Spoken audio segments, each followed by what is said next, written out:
हजारों बच्चे गुजरात के आयुर्वेदिक विश्वविद्यालय में पढ़ते हैं, थर्ड ईयर का एग्जाम का पेपर लीक हो गया पूरे गुजरात के अंदर। विश्वविद्यालय के जितने कॉलेज हैं सारी जगहों पे पेपर लीक हो गया। 2 अगस्त तक परीक्षाएं चलेंगी, अब तक कितने और पेपर लीक होंगे कहना मुश्किल है। तो फास्टैग कोर्ट बना लो, हवाई कोर्ट बना लो, पाताल कोर्ट बना लो, आकाश कोर्ट बना लो। भैया कोर्ट के सामने साक्ष्य दोगे तभी तो कोर्ट सजा देगी, तुम्हारी तो सीबीआई साक्ष्य नहीं दे पाती। ये पेपर लीकिया सरकारें बन चुकी हैं पूरे देश में। जहां जहां पर भारतीय जनता पार्टी है वहां पर पेपर लीक है। और पेपर लीक हो इसलिए रहा है कि पेपर लीक कराने वाली कंपनियों के मालिकों से प्रधानमंत्री मोदी के और इनके मुख्यमंत्रियों के गहरे रिश्ते हैं। उसको विस्तार से आपको बताऊंगा। अभी जो ताजा मामला आया है,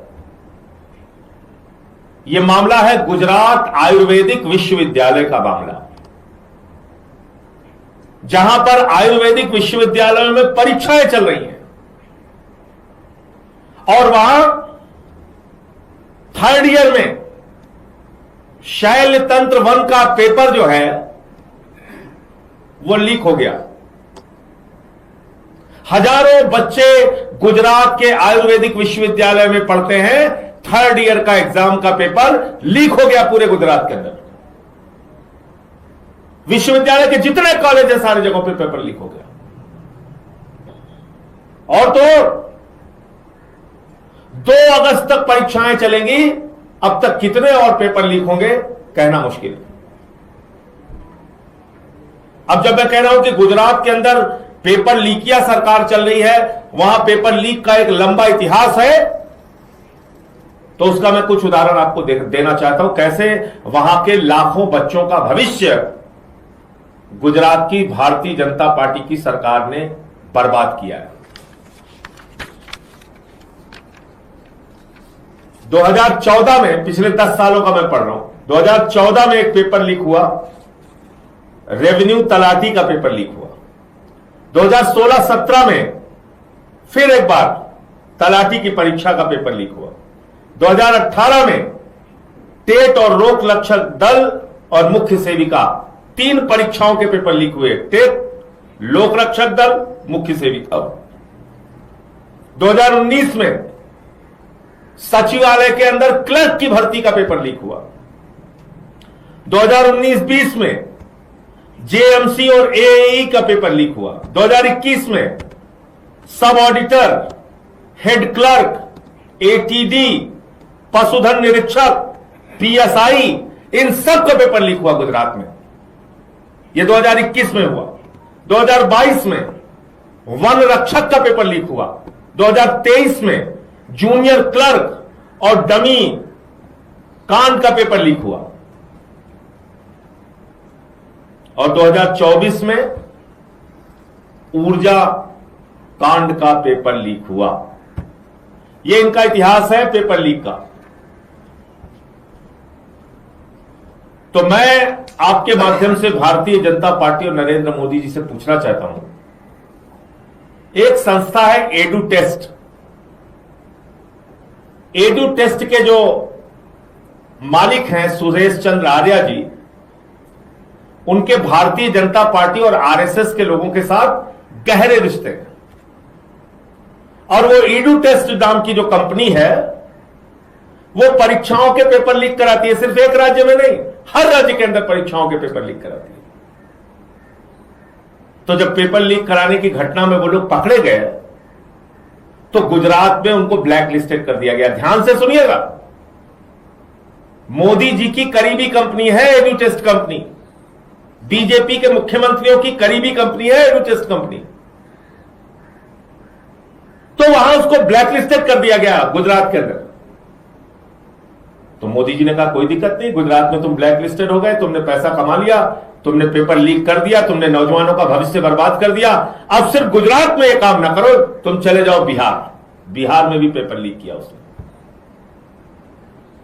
फिर बोला अच्छा यहां भी ब्लैक लिस्टेड हो गए, कोई बात नहीं, अब चले जाओ यूपी।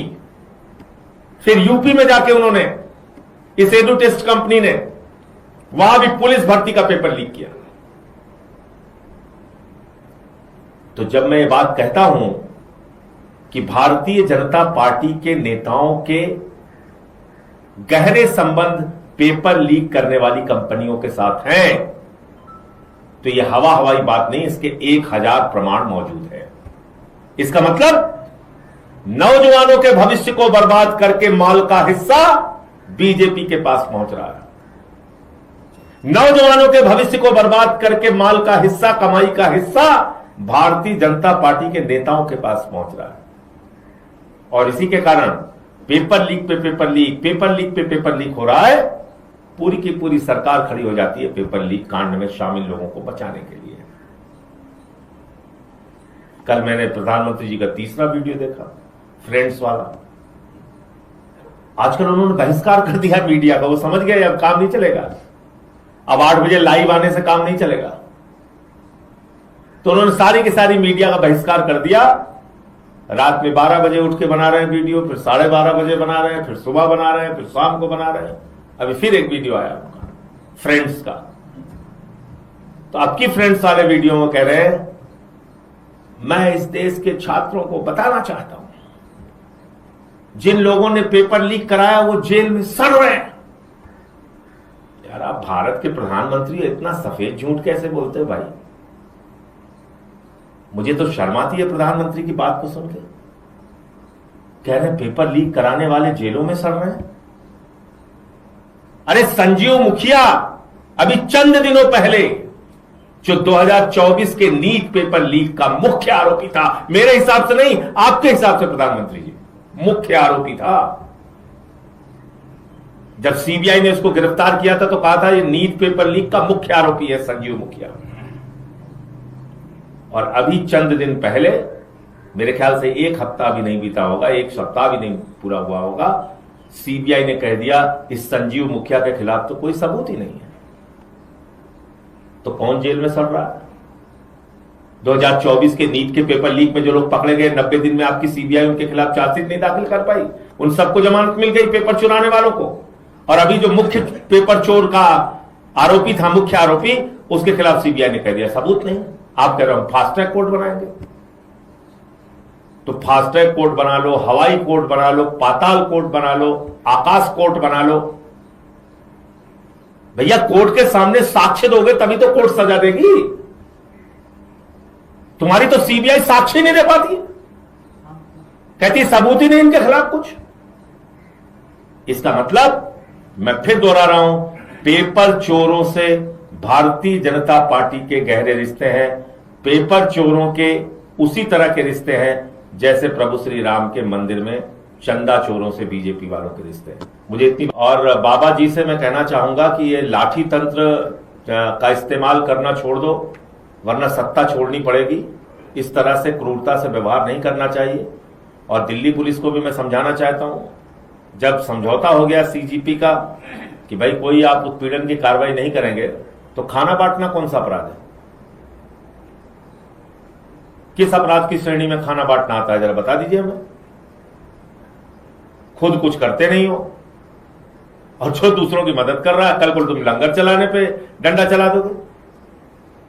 भाई, सिख समाज के हमारे भाई बहुत सारी जगहों पे लंगर चलाते हैं, तो फिर कल को तुम लंगर चलाने पे लाठी मारोगे, ये तो ठीक नहीं है। जदि आपंक आम भिडी भल लगा तेब आम चैनल को लाइक, शेयर और सब्सक्राइब करने को जमा भी भूलु नहीं।